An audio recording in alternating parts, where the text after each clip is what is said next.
வேத்திருச்சு மச்சம் ஒன்ன பார்த்து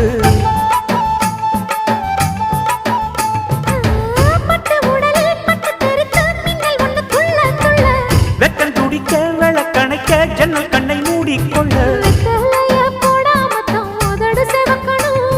10 நாள் கழிச்சு தாண்டி கதவை திறக்கணும்